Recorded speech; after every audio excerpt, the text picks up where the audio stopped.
सलाहुद्दीन बहुत बहादुर और उदार था। उन्होंने युद्धों में ईसाइयों के साथ इतना अच्छा व्यवहार किया कि ईसाई आज भी उनका सम्मान कराते हैं।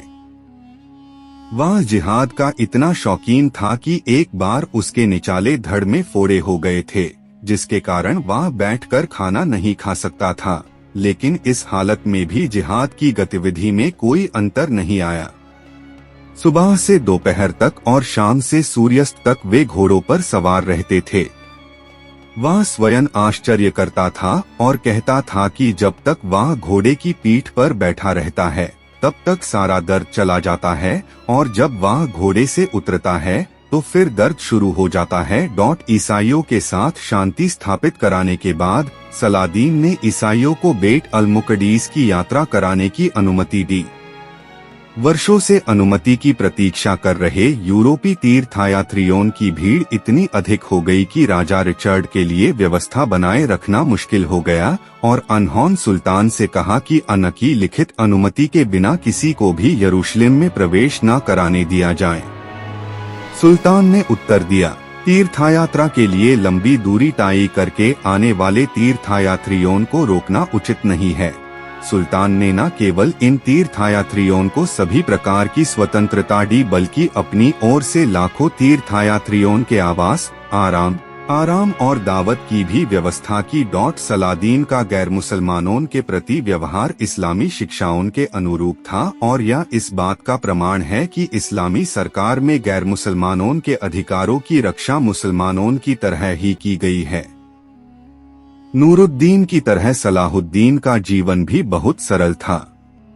रेशमी कपड़े का उपयोग कभी नहीं किया गया और महल का स्थान एक साधारण घर ने ले लिया। सुल्तान एक सच्चा और कट्टर मुसलमान था। काहिरा पर कब्जा कराने के बाद जब उसने फातिमी शासकों के महलों की जांच की तो वहां अनगिनत गहने और सोने चांदी के बर्तन थे।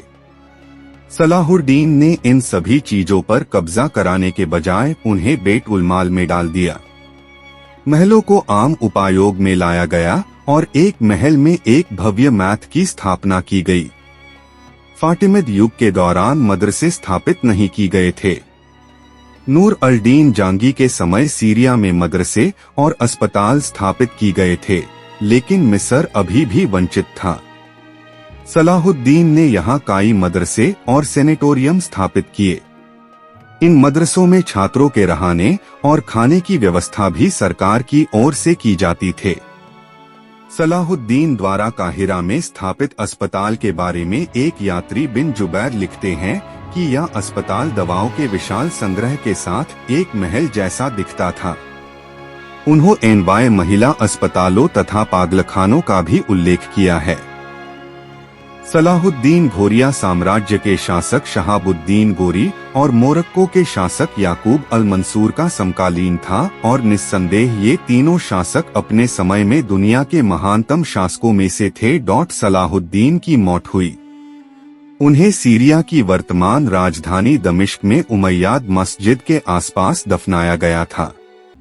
सलाहुद्दीन ने 20 वर्षों तक शासन किया। इतिहासकार बिन खालकन के अनुसार उनकी मौत का दिन इतना दर्दनाक था कि रशीदून खलीफाओं की मौत के बाद इस्लाम और मुसलमानों के लिए इतना दर्दनाक दिन कभी नहीं आया। एक समकालीन अंग्रेज इतिहासकार लिन पूल ने भी सुल्तान की प्रशंसा की है और लिखा है कि उसमें और उसके समकालीनों में एक अजीब अंतर था। राजाओं को उनकी महिमा के लिए सम्मानित किया जाता था, और अयूबिद ने लोगों से प्यार करके और अनेक मामलों में रुचि लेकर भागी कमाया। सलाहुद्दीन अयूबी द्वारा स्थापित सरकार को अनेक पिता नजमुद्दीन अयूब के नाम पर अयूबी कहा जाता था। हालांकि सलादीन एक बुद्धिमान और सक्षम शासक था, फिर भी वह खुद को पारंपरिक धारणा से मुक्त नहीं कर सका। खिलाफत की वास्तविक अवधारणा को अब मुस्लिम समाज इस हद तक भूल चुका था कि नूरुद्दीन और सलाहुद्दीन जैसे शासक भी राजाशाही की शैली में सोचते थे। उत्तराधिकार के मामले में सलाहुद्दीन ने वही गलती की जो हारून अल रशीद ने पहले की थे, और सेल्जुक्स के बाद से सभी शासकों ने कराना जारी रखा। उसने उस समय की गलत रीति के अनुसार अपने राजी को 3 पुटरौन में बांध दिया।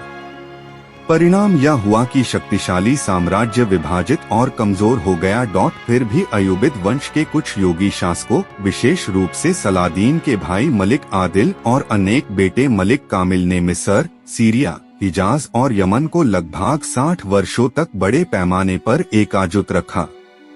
648 हिजारी में अयूबिद वंश का शासन समाप्त हो गया और अनेक स्थान पर टर्की गुलामों का शासन स्थापित हुआ, जिन्हें मामालक्स कहा जाता था। इमादुद्दीन इस्फहानी के अनुसार 1174 में मिस्र छोड़ने से पहले सलाहुद्दीन के 5 बेटे थे। अनेक सबसे बड़े बेटे कस्तम का जन्म 1170 में हुआ था और अनकी पत्नी शमसा, जो उन्हें अपने साथ सीरिया ले गई, ने अनेक बेटे उस्मान को जन्म दिया, जो 1172 में मिस्र में पैदा हुआ था, और फिर 1177 में एक और बच्चे को जन्म दिया। जबकि अबू अल-अब्बास कलातलाशांदी ने कहा है कि अनेक 12वें बेटे का जन्म मई 1178 में हुआ था, जबकि वाय इस्फहानी ने कहा है कि यह बच्चा सलाहुद्दीन 6 का बेटा था। मसूद का जन्म 1175 में और याकूब का जन्म 1176 में उसकी पत्नी शमसा के साथ हुआ था। सलाह अल-दीन ने सितंबर 1176 में नूरुद्दीन जांगी की विधवा इस्मत उद्दीन खातू से शादी की और अनकी एक पत्नी ने क्रमशः 1173 और 1178 में गाजी और दाऊद को जन्म दिया, और दूसरी ने 1174 में इशाक को और जुलाई में एक और बेटे को जन्म दिया। 1182